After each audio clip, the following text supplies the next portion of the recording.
Welcome back to our YouTube study channel KTC Samastipur. आज हम इस वीडियो में एक ट्रिग्नोमेट्री का बहुत ही इंपॉर्टेंट क्वेश्चंस जो हमारे एनसीईआरटी बुक से ही है और ये डिफरेंट बुक में भी R S Agarwal R D Sharma में भी मिलता है। ये बहुत ही इंपॉर्टेंट क्वेश्चन है जिसे आज हम लोग सॉल्व करके देखेंगे। जनरली बुक्स में आर डी शर्मा या आर एस अग्रवाल में जब आप इसका एक सॉल्यूशन देखोगे तो ये दो ट्राइंगल की सहायता से इसे सॉल्व किया है, जो अक्सर बच्चों में एक कंफ्यूजन क्रिएट कर देती है। मैं आज इस वीडियो में आपको सिर्फ एक ही ट्राइंगल की सहायता से इसे बनाना सिखाऊंगा और आप देखें।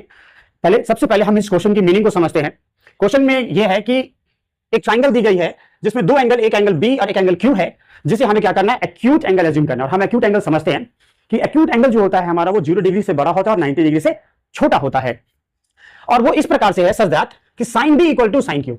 दो ट्रिग्नोमेट्रिक रेशियोज साइन बी और साइन क्यू दोनों एक दूसरे के इक्वल हैं। तो हमें साबित करना है कि ये जो दो एंगल थे, angle B and angle Q, वो दोनों एंगल हमारे क्या होंगे, इक्वल होंगे। क्योंकि हमारा जो सिलेबस है ट्रिग्नोमेट्री जो होती है वो डिफरेंट एंगल्स पे होती है, लेकिन हमारा syllabus generally right angle triangle पर बसा हुआ है।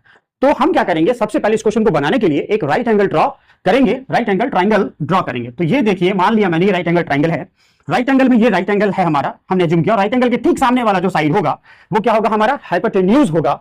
तो अगर हम देखें हाइपोटेन्यूज होगा और दो बचे में जो साइड होते हैं, कोई एक मेरा साइड परपेंडिकुलर होता है तो दूसरा मेरा बेस होता है। बेस और परपेंडिकुलर बदलते रहते हैं, लेकिन हाइपोटेन्यूज जो होता है हमारा वो रिजिड होता है, वो कभी चेंज नहीं होता। वो ठीक 90 डिग्री के सामने वाला साइड होता है हमारा, वो just opposite to the 90 degree. अब बात आती है कि इस एंगल को छोड़कर, राइट एंगल को छोड़कर, इसमें जो एंगल बचते हैं दो एंगल, वो हमेशा 90 डिग्री से छोटे होते हैं। तो डेफिनेटली ये दो जो एंगल होंगे वो क्या होंगे, आपके एक्यूट एंगल होंगे। तो इस अगर ये दो एंगल यदि आपके एक्यूट एंगल है तो हम इसे क्या कर सकते हैं, एक को बी और दूसरे को क्यू एज्यूम करते हैं। और थर्ड लेटर चूंकि इस क्वेश्चन में किसी प्रकार का नहीं दिया गया है, तो आप इस बी और क्यू छोड़कर इस ट्राइंगल को एज्यूम करने के लिए आप कुछ भी एज्यूम कर सकते हो। तो मैंने ए एज्यूम किया, आपकी इच्छा हो पी तो आप पी एज्यूम कर सकते हो। मतलब आपकी इच्छा पर डिपेंड करेगा कि ये थर्ड लेटर आप क्या एज्यूम करते हो। अब जैसे हमने थर्ड लेटर एज्यूम किया तो बी क्यू जो होगा वो मेरा क्या हो गया, जरा गौर से देखिए। अगर हम यहां पे लिखे बी क्यू क्या होगा आपका, तो हाइपोटेन्यूज, एच मींस यहां हाइपोटेन्यूज हुआ आपका, ये आपका हाइपोटेन्यूज हो जाएगा। अब आती है बात क्वेश्चन सॉल्व करने की। तो जब इसके सॉल्यूशन में हम आएंगे, ध्यान दीजिएगा, तो क्वेश्चन में क्लियरली कहा है sine B is equal to sine Q. किस क्वेश्चन ने क्लियरली हमें ये गिवन दिया है।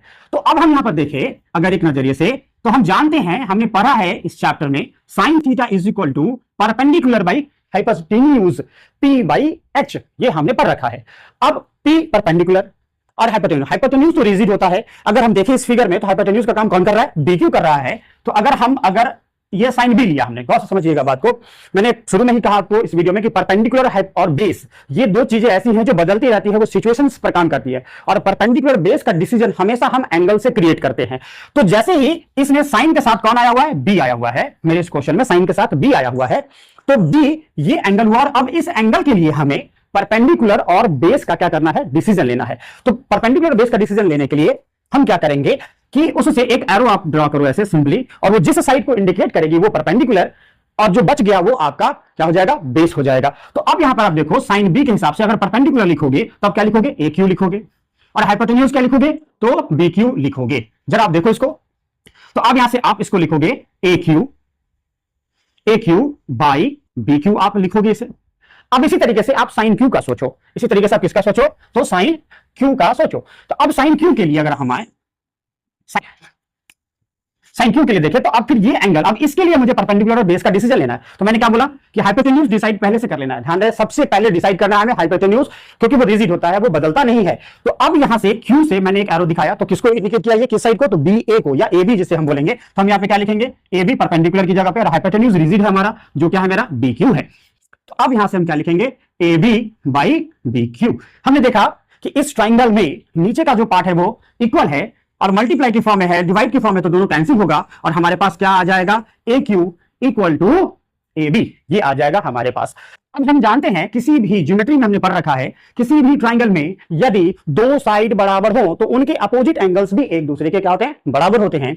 ए बी सी है, तो हम क्या देख रहे हैं कि ए बी अगर ए सी के बराबर है तो ए बी के ठीक सामने वाला एंगल सी और ए सी के ठीक सामने वाला एंगल क्या हो जाएगा, बी, एक दूसरे के क्या हो जाएंगे, बराबर हो जाएंगे।